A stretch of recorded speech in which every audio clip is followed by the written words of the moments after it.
Gold, trusted gold buyers. మీరు తాకట్టు పెట్టిన బంగారాన్ని విడిపించి ఈ రోజు ఉన్న మార్కెట్ ధరకు కొనబడను. ప్రస్తుతం మనతో పాటు ఉన్నారు ప్రముఖ జ్యోతిష్యులు వేణుస్వామి గారు. ఇప్పుడు వారితో మాట్లాడి మరిన్ని విషయాలు తెలుసుకుందాం. ముఖ్యంగా మనకెన్నో సందేహాలు ఉంటూ ఉంటాయి, వాటి గురించి అడిగి తెలుసుకునే ప్రయత్నం చేద్దాం.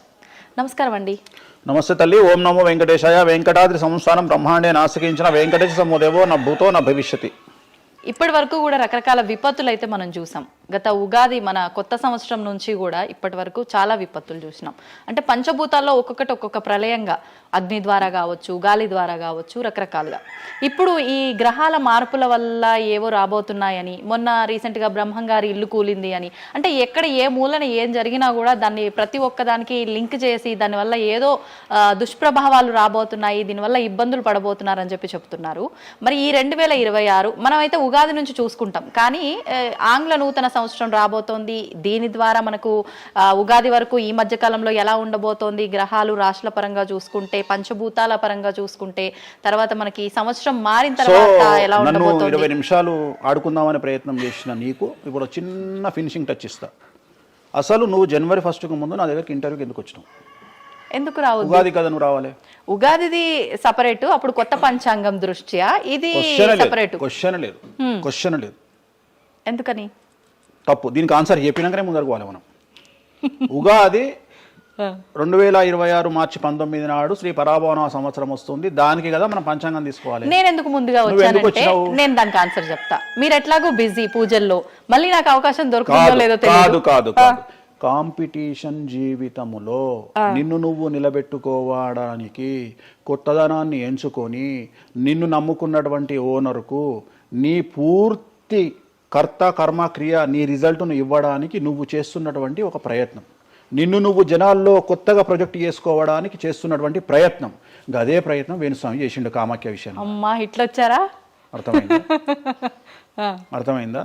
కాబట్టి జనాల్లో కొత్తదానంలో కొత్తగా వస్తే నువ్వు గదే యాంకరింగ్ నేర్చుకున్నావు, గాయన గదే అడ్వకేట్ చదువుకుండు, గా టీవీ ఛానల్ గదే చేసింది. మరి గా టీవీ ఛానల్ ఏమో ప్రైమ్ టైమ్ స్లాట్ 2 లక్షలు ఎట్లా పోతుంది?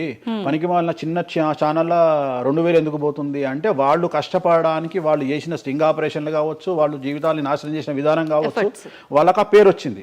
సో అట్లనే వేణుస్వామి కష్టపడి ఈ స్థాయికి రావడానికి వేణుస్వామికి అంటూ ఒక బ్రాండ్ ఉన్నది. సో రెండవది, ఇదే సంవత్సరం ఇదే ఛానల్లో 2025 శివ అనే ఒక యాంకర్ కు నేను ఇంటర్వ్యూ ఇచ్చిన. అందులో చాలా విషయాలు చెప్పిన. ఏమేం చెప్పినా, ఈ సంవత్సరము రైలు ప్రమాదాలు ఎక్కువ అని చెప్పిన, విమాన ప్రమాదాలు ఎక్కువ అని చెప్పిన.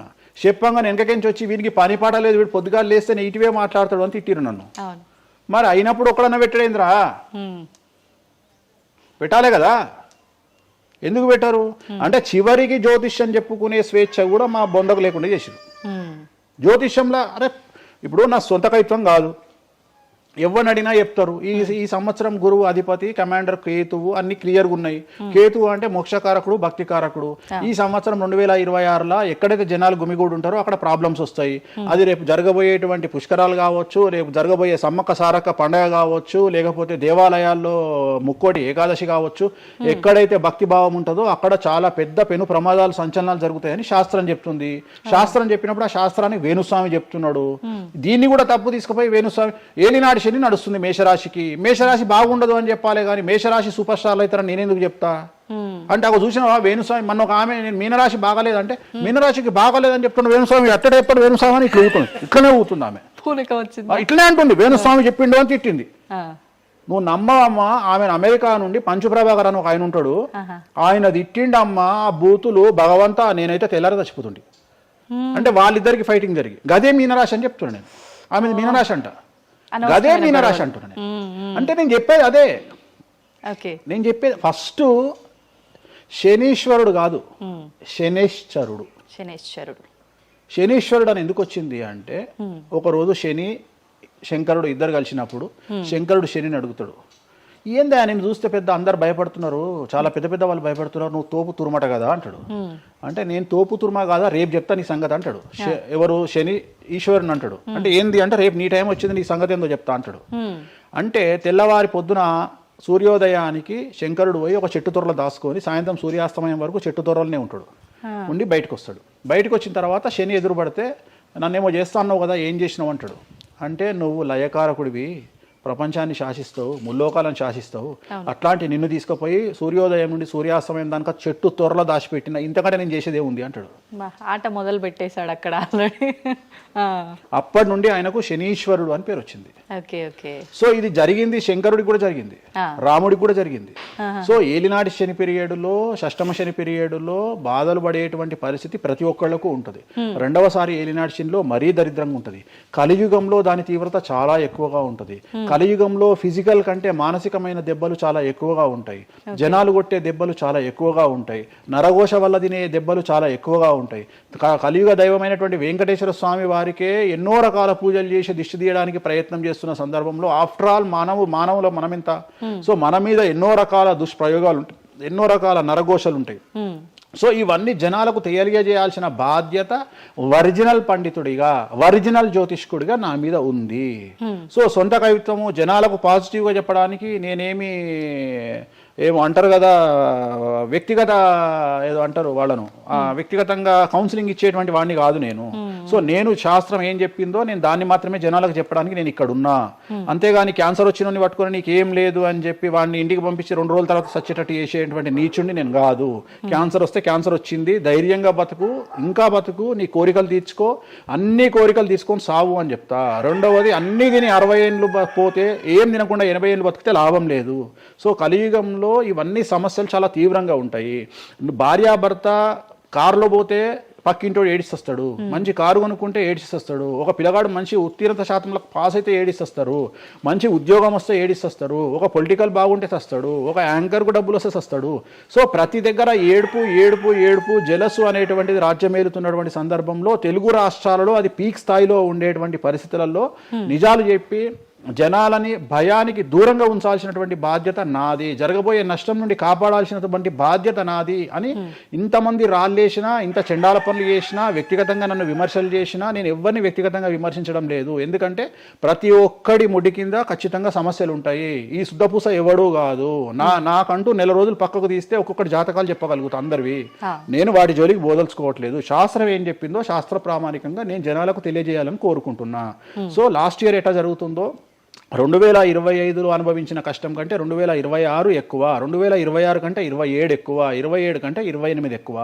2025 నుండి 28 వరకు సమాజంలో ప్రకృతిలో జరిగే సంఘటనల తీవ్రత చాలా ఎక్కువగా ఉండబోతా ఉంది. ప్రకృతి పరంగా, సామాజికంగా, అగ్ని ప్రమాదాల పరంగా, వాహన ప్రయాణాల ప్రమాదంగా చాలా రకాల సమస్యలు ఈ సంవత్సరం ఉండబోతున్నాయి. ఓకే. రాశుల పరంగా ఎలా ఉంటుందండి? సో ఈ సంవత్సరము ఫస్ట్ రాశుల కంటే ముందు మనం మాట్లాడుకోవాల్సింది ఏంటి అంటే, ఈ సంవత్సరము రైలు ప్రమాదాలు, అగ్ని ప్రమాదాలు, వాహన ప్రమాదాలు, అలాగే జన సమీకరణలు ఉన్న చోట, భక్తులు గుమిగూడే చోట, జన సాంద్రత ఉన్న చోట, అది సినిమా థియేటర్లు అవ్వచ్చు, భక్తికి సంబంధించిన ఏరియా అవ్వచ్చు, సో మార్కెట్లు అవ్వచ్చు, మాల్స్ అవ్వచ్చు, వాటిల్లో పెను సంచలనాలు ఈ సంవత్సరం జరిగే అవకాశాలు ఉన్నాయి. ఆర్థిక నష్టము అంటే ఆస్తి నష్టము, జన నష్టము ఉండేటువంటి అవకాశాలు ఉన్నాయి. కాబట్టి జనాలకు చెప్పే విషయం ఏంటంటే, భక్తి పేరుతో జనాలు లేనటువంటి ప్లేస్కి వెళ్ళండి. ముక్కోటి ఉంది, ఖాళీగా ఉన్న వెంకటేశ్వర స్వామి గుడికి వెళ్ళండి. హ్యాపీగా ఆ దేవుడికి డబ్బులు ఇచ్చిన వాళ్ళు అవుతారు, పంతులకు డబ్బులు ఇచ్చిన వాళ్ళు అవుతారు, గుడికి 4 రూపాయలు ఇచ్చిన వాళ్ళు అవుతారు. అట్లనే జనాలు లేనటువంటి ప్లేసుల్లో పుష్కరాలకు వెళ్ళండి ఈ సంవత్సరము. సో జన సాంద్రత ఉన్నటువంటి ప్రదేశాలను ఈ సంవత్సరం అవాయిడ్ చేయడానికి ప్రయత్నం చేయండి. సో టూర్లు మ్యాక్సిమం అవాయిడ్ చేయండి. ఈ సంవత్సరము లోయ ప్రాంతాలలో, కొండ ప్రాంతాలలో, నదీ పరివాహక ప్రాంతాలలో పెను సంచలనాలు నమోదయ్యే అవకాశం ఉంది. టూరిస్టు ప్రాంతాలలో కూడా ప్రాబ్లమ్స్ ఉంటాయి. ఈ సంవత్సరం భారతదేశంలో కొన్ని ప్రదేశాల్లో మత కల్లోలాలు రేగేటువంటి అవకాశం కనిపిస్తూ ఉంది, కర్ఫ్యూ విధించేటువంటి అవకాశం కనిపిస్తూ ఉంది. సో ఇవన్నీ కూడా ఈ సంవత్సరం చాలా తీవ్రంగా ఉండబోతా ఉన్నాయి. సో జాగ్రత్తలు వహిస్తే మంచిది. ఓకే. ఇప్పుడు అంటే ఇవి ఎవరికి, అంటే ఏదైనా గ్రహాల్లో మార్పులు ఉన్న వాళ్ళకా, లేదంటే అంటే ఇదంతా మనం ప్రకృతి పరంగా చెప్పాలి. ప్రకృతి పరంగా దాంట్లో ఎవరు ఉంటారు అంటే, చనిపోయే వాళ్ళని తీసుకుంటే ఆ బాధితులు ఎవరైతే ఉంటారో వాళ్ళ జాతకంలో ఏలినాటి శనో, షష్టమ స్థానంలో శనో, వ్యయ గురువో ఉంటాడు. సో మనం వాళ్ళే అని చెప్పలేం కదా, అక్కడికి పోయిన వాళ్ళల్లో వాళ్ళు ఉంటారు. ఎవడైతే నష్టజాతకుడు ఉంటాడో వాడికి ఆ ఇన్సిడెంట్ జరుగుతుంది. సో ఇది ఓవరాల్ గా సంవత్సర ప్రిడిక్షన్ అంటారు. సో రాబోతున్నటువంటి సంవత్సరం పేరు కూడా చాలా చాలా చాలా కాంట్రవర్షియల్ నేమ్, పరాభవనామ సంవత్సరము. పరాభవము అంటే ఓటమి, అవమానముతో కూడిన ఓటమి అని అర్థం. పరాభవము, దుర్యోధనుడికి మయసభలో జరిగినది పరాభవము. సో అలాంటి పరాభవము ఎవరికి జరుగుతుంది అంటే ఎవరి జాతకంలోనైతే ఏలినాటి శని ఉందో 6వ స్థానంలో శని ఉన్నాడో 8వ స్థానంలో శని ఉన్నాడో 12వ స్థానంలో గురువు ఉన్నాడో వాళ్లకు ఈ సంవత్సరం సంచలనాలు ఉండబోతా ఉన్నాయి. అది మేషరాశి కావచ్చు, మీనరాశి కావచ్చు, సింహరాశి కావచ్చు. ఓకే. సో ఇలాంటి వారికి ఈ సంవత్సరం పెను సంచలనాలు ఉండేటువంటి అవకాశాలు ప్రస్ఫుటంగా కనిపిస్తూ ఉన్నాయి. సో ఇది ఓవరాల్గా సంవత్సర ఫలితము. ఇక 12 రాశులకు సంబంధించి ముందుగా మేషరాశి కనుక తీసుకున్నట్లయితే మేషరాశికి ఈ సంవత్సరము ఏలినాటి శని నడుస్తూ ఉంది. సో ఏలినాటి శని ఒక పక్క గురువు బాగాలేడు, ఒక పక్క రాహు బాగాలేడు, ఒక పక్క కేతు బాగాలేడు. సో ఇలాంటి సందర్భంలో పెను సంచలనాలకు కారణభూతమయ్యేటువంటి అవకాశం ఉంది. సో విద్యార్థులకు ఉత్తీర్ణత శాతం తగ్గుతుంది, కోరుకున్న ప్లేస్మెంట్స్ రావు, వీసా రిజెక్ట్ అయ్యే అవకాశం ఉంది. ఉద్యోగస్తులకు పై అధికారుల వల్ల సమస్యలు ఉంటాయి, ప్రమోషన్లు ఆగిపోతాయి. సో బదిలీలు చాలా దూరంగా బదిలీలు అయ్యే అవకాశం కనిపిస్తూ ఉంది. రాజకీయ నాయకులకు ఫెయిల్యూర్స్ కనిపిస్తూ ఉన్నాయి, ఉన్న పదవులు కోల్పోయే అవకాశం కనిపిస్తుంది, ఎన్నికలలో ఓటమి కనిపిస్తూ ఉంది. రైతులకు మొదటి పంట కంటే రెండవ పంట బాగుండే అవకాశం ఉంది. కళాకారులకు క్రీడాకారులకు అవకాశాలు తగ్గిపోయి ఆదాయం తగ్గిపోయే అవకాశం ఉంది. స్త్రీలకు సంబంధించి భర్తల మధ్యన గొడవలు అయ్యే అవకాశం ఉంది. అలాగే వ్యాపారస్తులకు బ్యూరోక్రాట్లకు ఈ సంవత్సరం ఏసీబీ, సిబిఐ, సిఐడి లాంటి కేసులు లేదా ఈడీ కేసులు కనిపిస్తూ ఉన్నాయి. ఈ సంవత్సరం ఓవరాల్గా మేషరాశి వాళ్ళని తీసుకుంటే న్యాయపరమైన ఇబ్బందులు, ఆర్థికపరమైన ఇబ్బందులు, ఆరోగ్యపరమైన ఇబ్బందులు, తండ్రికి సంబంధించిన అపమృత్యు గండము, అలాగే న్యాయపరమైన చిక్కులు, వాహన ప్రమాదాలు, భార్యాభర్తల మధ్యన గొడవలు, ఇవన్నీ మేషరాశి వారికి కనిపిస్తూ ఉన్నాయి. మరి ఏం చేసుకోవాలా అంటే తిరునల్లా శనీశ్వర ఆలయంలో ప్రత్యేకమైన శని పూజ నిర్వహించుకోవడంతో పాటు నలుపు రంగు దుస్తులకు దూరంగా ఉండడము, నలుపు చెప్పులు, నలుపు వాహనాలకు దూరంగా ఉండడము, లెదర్ వస్తువులకు దూరంగా ఉండడము, నలుపు లెదర్ వస్తువులకు దూరంగా ఉండడం వల్ల సమస్యల నుండి గట్టెక్కుతారు. ఏడాదంతా వీటికి దూరంగా ఉండాలి. మరి తర్వాత నెక్స్ట్ వృషభ రాశి. సో వృషభ రాశి వారికి ఈ సంవత్సరం 100కు ఇంచుమించుగా 75% అనుకూలంగా ఉంది. రాహువు, కేతువు, గురువు, శని అనుకూలత కనిపిస్తూ ఉంది. చాలా బాగుండబోతా ఉంది. ఈ సంవత్సరం మే నుండి విపరీతమైన రాజయోగం పట్టబోతా ఉంది. చాలా అనుకూలంగా ఉంది. విద్యార్థులకు ఉత్తీర్ణత శాతం ఉంటుంది. స్త్రీలకు అనుకూలమైన ఫలితాలు ఉంటాయి. స్త్రీలకు మీ ఇంట్లో కమాండింగ్ అంతా మీదే ఉంటుంది. రాజకీయ నాయకులకు ఎన్నికలలో విజయాలు సాధిస్తారు. డబ్బులు ఎక్కువ ఖర్చైనా విజయాలు సాధిస్తారు. అలాగే రైతులకు 2 పంటల దిగుబడి, రాబడి బాగుంటుంది. విద్యార్థులకు కోరుకున్న ప్రదేశాల్లో సీట్లు వస్తాయి. ఉత్తీర్ణత శాతం పెరుగుతుంది. అవివాహితులకు వివాహ యోగ సూచనలు కనిపిస్తున్నాయి. సంతానం లేని వారికి సంతాన యోగం కనిపిస్తూ ఉంది. వ్యాపారస్తులకు, అన్ని రంగాల వ్యాపారస్తులకు అనుకూలమైన ఫలితాలు ఉండబోతా ఉన్నాయి. క్రీడాకారులకు, కళాకారులకు అవకాశాలు, ఆదాయము పెరుగుతాయి. ఓవరాల్గా ఈ సంవత్సరం పూర్తి స్థాయిలో మీకు ఎటువంటి సమస్యలు కనిపించడం లేదు. చాలా బాగుంది కాబట్టి మీకు ఎటువంటి రెమెడీస్ అవసరం లేదు. వీలైతే సోమవారం నాడు శివాలయంలో రుద్రాభిషేకాన్ని నిర్వహించుకోండి. సో నెక్స్ట్ మిథున రాశి. ఈ సంవత్సరం ఏదైనా రాశి 100కు 110% అనుకూలంగా ఉంది అంటే మిథున రాశి. సో గురువు, రాహువు, కేతువు అన్ని గ్రహాలు అనుకూలంగా ఉన్నాయి. పట్టిందల్లా బంగారంగా ఉంటుంది. గురువు అతిచారం వల్ల మీ జాతకం చాలా బాగుండబోతా ఉంది. గత 10 సంవత్సరాల నుండి మీరు పడుతున్నటువంటి కష్టాలన్నీ తొలగిపోయే అవకాశాలు కనిపిస్తూ ఉన్నాయి. సో కొత్త స్పీడ్తో ముందుకు వెళ్ళండి. కొత్త ఆలోచనలు చేయండి. ఎంత గొప్పగా జీవితంలో ముందుకెళ్లాలో ప్లాన్ చేయండి. చాలా గొప్పగా ఆలోచించండి. చిన్నగా ఆలోచన చేయకండి. గురువు విపరీత రాజయోగాన్ని ఇవ్వబోతా ఉన్నాడు. దైవబలం మీకు అనుకూలంగా ఉంది. గురుబలం మీకు అనుకూలంగా ఉంది. శనిబలం మీకు అనుకూలంగా ఉంది. కాబట్టి కొత్త వ్యాపారాలు ప్రారంభించండి. విపరీతమైనటువంటి చాలా గొప్పగా కలలు కనండి. ఆ కళలను సాకారం చేసుకునే దిశగా ప్రయాణం చేయండి. విద్యార్థులకు అనుకూలంగా ఉంది. ఉద్యోగస్తులకు అనుకూలంగా ఉంది. వ్యాపారస్తులకు అనుకూలంగా ఉంది. రైతులకు 2 పంటలు అనుకూలంగా ఉంది. సో ప్రతి వాళ్ళు చెరువులు, తర్వాత చేపల చెరువులు, రొయ్యల చెరువులు పండించే వాళ్ళకు అనుకూలంగా ఉంది. పౌల్ట్రీ ఫామ్ వాళ్ళకు అనుకూలంగా ఉంది. రాజకీయ రంగం వారికి అనుకూలంగా ప్రజల్లో మంచి మార్పులు కనిపిస్తూ ఉన్నాయి. స్త్రీలకు మీదే కమాండింగ్గా ఉంటుంది. కుటుంబంలో మీరు ఏం చెప్తే అది జరిగేటువంటి అవకాశాలు కనిపిస్తూ ఉన్నాయి. సో మిథున రాశి వారికి పూర్తి స్థాయిలో అనుకూలంగా ఉంది. ఎటువంటి రెమెడీస్, ఎటువంటి పూజలు అవసరం లేదు. అద్భుతం అయితే వీళ్ళది. నెక్స్ట్ కర్కాటక రాశి. సో నెక్స్ట్ కర్కాటక రాశి. సో కర్కాటక రాశి వారికి కూడా ఇంచుమించు 90% అనుకూలంగా ఉంది. కాకపోతే ఇక్కడ ఉన్న సమస్య ఏంటి అంటే మే వరకు 2026 మే వరకు కొద్దిగా వీళ్ళకు గురువు 12వ ఇంట్లో ఉన్నాడు కాబట్టి కాళ్ళు చేతులు విరిగే అవకాశం ఉంది. దెబ్బలు తగిలించుకునే అవకాశం కనిపిస్తూ ఉంది. జాగ్రత్తగా ఉండండి. సాధ్యమైనంత వరకు లెమన్ ఎల్లో కలర్ దుస్తులు ధరించే ప్రయత్నం చేయండి. చాలా అనుకూలంగా ఉండబోతా ఉంది. రాజకీయ రంగంలో ఉండే వాళ్లకు విపరీతమైనటువంటి విజయాలు సిద్ధిస్తాయి. జనాల్లో అనుకూలమైన వాతావరణం ఉంటుంది. వ్యాపారస్తులకు విశేషించి అనుకూలంగా ఉంటుంది. విద్యార్థులకు అనుకూలంగా ఉంటుంది. అలాగే రైతులకు అనుకూలంగా ఉంటుంది, కళాకారులకు క్రీడాకారులకు మరీ అనుకూలంగా ఉంటుంది. కాకపోతే ఓవరాల్గా కర్కాటక రాశి వారికి ఈ సంవత్సరం కొద్దిగా శత్రువుల యొక్క బెడద ఒక 10% కనిపిస్తూ ఉంది. కానీ శత్రువులను పట్టించుకోకండి.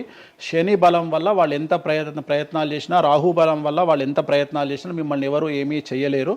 సో మీరు చేయాల్సింది ప్రతి గురువారం నాడు లెమన్ ఎల్లో దుస్తులు ధరించే ప్రయత్నం చేయండి. అలాగే శ్రీకాళహస్తిలో గురు దక్షిణామూర్తి వద్ద గురువారం నాడు గురుహోరలో గురువుకు అంటే దక్షిణామూర్తికి అష్టోత్తర పూజ చేయించుకోండి. అలాగే పసుపు రంగు పువ్వు ఏదైనా ఉంటే అక్కడ నుండి తెచ్చుకొని ఇంట్లో పెట్టుకోండి, మీకు అనుకూలమైన ఫలితాలు ఉంటాయి. అంటే శని వీళ్ళకి ఫేవర్గా ఉన్నాడా అంటే? శని వీళ్ళకి చాలా ఫేవర్గా ఉన్నాడు, రాహు ఫేవర్గా ఉన్నాడు, కేతు ఫేవర్గా ఉన్నాడు, మే నుండి గురువు కూడా ఫేవర్గా ఉంటాడు. అది ఉన్న చిన్న చిన్న ఇబ్బందులకు కూడా ఏమైనా దానాలు అలాంటివి అదే మనం చెప్పినాం. ఎందుకు గురువు ఎల్లో కలర్ గురువుకు దక్షిణామూర్తి సరిపోతుంది, ఇంకా అవసరం లేదు, ఇంకా దానాలు అవసరం లేదు. మరి తదుపరి రాశి సో నెక్స్ట్ సింహరాశి. సింహరాశికి ఈ సంవత్సరం అష్టమ శని నడుస్తూ ఉంది. గురువు వ్యతిరేకమైన ఫలితాలు, రాహు కేతువు చాలా నెగిటివ్గా ఉన్నారు. సో ఇంచుమించుగా 4 గ్రహాలు వ్యతిరేకమైన దిశలో ఉన్నాయి. అష్టమ శని అంటే తల్లికి ఆరోగ్యపరమైన ఇబ్బందులు ఉంటాయి, మానసికమైన ఇబ్బందులు ఉంటాయి, శారీరకమైనటువంటి అనారోగ్య సమస్యలు ఉంటాయి, అలాగే ఆర్థికపరమైన ఇబ్బందులు, న్యాయపరమైన చికాకులు ఉంటాయి. జాగ్రత్తగా ఉండండి. నలుపు రంగు దుస్తులకు దూరంగా ఉండండి. విద్యార్థులకు సమస్యలు, ఉద్యోగస్తులకు సమస్యలు, వ్యాపారస్తులకు సమస్యలు, ఈడీ కేసులు, పోలీస్ కేసులు, బ్యూరోక్రాట్స్కు సిబిఐ కేసులు, రైతులకు పంటల దిగుబడిలో నష్టము, కళాకారులకు క్రీడాకారులకు వాళ్ళ అవకాశాలను ఇతరులు దక్కించుకునేటువంటి అవకాశం కనిపిస్తూ ఉంది. స్త్రీలకు భార్యాభర్తల మధ్యన గొడవలు. సో ఓవరాల్గా సింహరాశి వారికి ఏ రంగంలో వారైనా సమస్యలు కనిపిస్తూ ఉన్నాయి. అష్టమ శని ప్రభావం కనిపిస్తూ ఉంది కాబట్టి నలుపు రంగు దుస్తులకు దూరంగా ఉండండి. తీరు నల్లార్ శనీశ్వర ఆలయంలో ప్రత్యేకమైన శని పూజను నిర్వహించుకోవడం ద్వారా సమస్యల నుండి గట్టెక్కుతారు. ఓకే. సో నెక్స్ట్ కన్యారాశి. ఈ సంవత్సరం కన్యారాశి వారికి ఇంచుమించు 75% అనుకూలంగా ఉండబోతా ఉంది. శని అలాగే కుజుడు, రాహువు, కేతువు, గురువు అనుకూలతల వల్ల చాలా అనుకూలంగా ఉండబోతా ఉంది. ఒకే ఒక్క సమస్య ఈ సంవత్సరం ఉండేది, భార్యాభర్తల మధ్యన ఈగోలు కానీ క్లాషెస్ కానీ వచ్చే అవకాశం ఉంది. సో కాంప్రమైజ్ అవ్వడానికి ప్రయత్నించండి. భార్య దగ్గర భర్త, భర్త దగ్గర భార్య, కాంప్రమైజ్ అవ్వండి. ఈగోలకు పోవద్దు, జెలస్లకు పోవద్దు. ఆర్థికపరమైన అంశాల్లో జాగ్రత్తగా ఉండండి. విద్యార్థులకు అనుకూలత కనిపిస్తూ ఉంది, రాజకీయ నాయకులకు అనుకూలత కనిపిస్తూ ఉంది, వ్యాపారస్తులకు, కళాకారులకు, క్రీడాకారులకు విశేషమైన యోగం లభించబోతూ ఉంది. న్యాయస్థానాల్లో పనిచేసే వాళ్లకు, న్యాయ సంబంధమైన వృత్తిలో ఉండే వాళ్లకు అనుకూలమైన ఫలితాలు ఉండబోతూ ఉన్నాయి. స్త్రీలకు విశేషించి అనుకూలంగా ఉండబోతూ ఉంది. సో ఈ సంవత్సరం కన్యారాశి వారికి పూర్తిగా అనుకూలమైనటువంటి ఫలితాలు కనిపిస్తూ ఉన్నాయి. వీరు చేయాల్సినటువంటి రెమెడీ సోమవారం నాడు రుద్రాభిషేకాన్ని శివాలయంలో నిర్వహించండి, సమస్యల నుండి గట్టెక్కుతారు. సో నెక్స్ట్ తులారాశి. తులారాశి వారికి 6వ స్థానంలో శని కనిపిస్తూ ఉన్నాడు. కాకపోతే గురువు విపరీత రాజయోగాన్ని ఇవ్వబోతా ఉన్నాడు. వీళ్ళకి గురు బలము మరియు దైవ బలం అనుకూలంగా ఉండడం వల్ల మీ జీవితాన్ని కొత్తగా ప్రొజెక్ట్ చేసుకునేటువంటి అవకాశం మీకు దేవుడు కల్పిస్తూ ఉన్నాడు.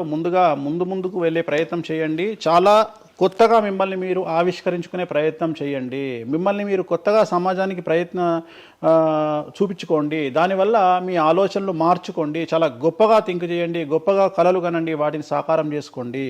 గురువు అనుకూలంగా ఉన్నాడు. కాకపోతే కుటుంబంలో పెను సంచలనం జరిగే అవకాశం కనిపిస్తూ ఉంది. 6వ స్థానము భాగ్యానికి మరియు శత్రుత్వానికి కారకుడు కాబట్టి శని వల్ల సంచలనం జరిగే అవకాశం ఉంది. విద్యార్థులు, ఉద్యోగస్తులు, వ్యాపారస్తులు, కళాకారులు, క్రీడాకారులు, రైతులు, అలాగే రాజకీయ నాయకులు ఎవరైనా సరే వాళ్ళ జీవితంలో ఏదో ఒక పెను సంచలనం జరిగే అవకాశం కనిపిస్తూ ఉంది. నలుపు రంగు దుస్తులకు దూరంగా ఉండండి. తీరు నల్లార్ శనీశ్వర ఆలయంలో ప్రత్యేకమైన శని పూజ నిర్వహించడం ద్వారా సమస్యల నుండి బయటపడతారు. నెక్స్ట్ వృశ్చిక రాశి. వృశ్చిక రాశి వారికి అర్ధాష్టమ శని వెళ్ళిపోయింది. శని గురువులు అనుకూలంగా ఉన్నారు, రాహు కేతువులు అనుకూలంగా ఉన్నారు. కళాకారులు, క్రీడాకారులు, ఉద్యోగస్తులు, విద్యార్థులు, వ్యాపారస్తులు, రైతులు, రాజకీయ నాయకులు, స్త్రీలు, అన్ని రంగాల వారికి పూర్తిగా 100కి 100% అనుకూలంగా ఉన్నటువంటి రాశి వృశ్చిక రాశి. పూర్తి స్థాయిలో విశాఖ 4, అనురాధ 1, 2, 3, 4, జ్యేష్ఠ 1, 2, 3, 4, 9 పాదాల వారికి విశేషించి రాజయోగంగా భావించాల్సి ఉంటుంది. మే వరకు విపరీత రాజయోగం కనిపిస్తూ ఉంది. మే తదుపరి కూడా అనుకూలమైన ఫలితాలను పొందుతారు. కాబట్టి వీరికి ఎటువంటి రెమెడీసు, ఎటువంటి పూజలు అవసరం లేదు. చాలా గొప్పగా కళలు కనండి. మీకు ఉన్నటువంటి కళలను సాకారం చేసుకోండి. మీకు ఎటువంటి రెమెడీస్ కూడా అవసరం లేదు.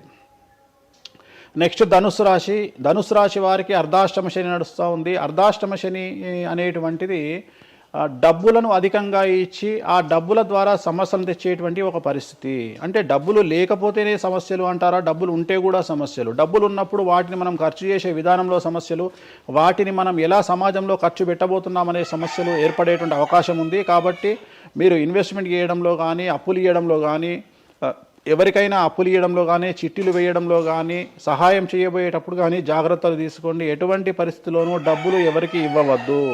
సో ధనుస్సు రాశి వారికి డబ్బు పరంగా సమస్యలు ఏర్పడే అవకాశం ఉంది. రాక డబ్బులు వచ్చినాయి కాబట్టి తీసుకెళ్ళి వేరే వాళ్ళకి ఇచ్చి మోసపోయే అవకాశాలు కనిపిస్తూ ఉన్నాయి. ఈ ఒక్క విషయంలో ధనుస్సు రాశి వాళ్ళు జాగ్రత్తలు తీసుకుంటే విద్యార్థులకు, ఉద్యోగస్తులకు, కళాకారులకు, క్రీడాకారులకు, రాజకీయ నాయకులకు, స్త్రీలకు, వ్యాపారస్తులకు, రైతులకు, అన్ని రంగాల వారికి ఈ సంవత్సరం అనుకూలంగా ఉంటుంది.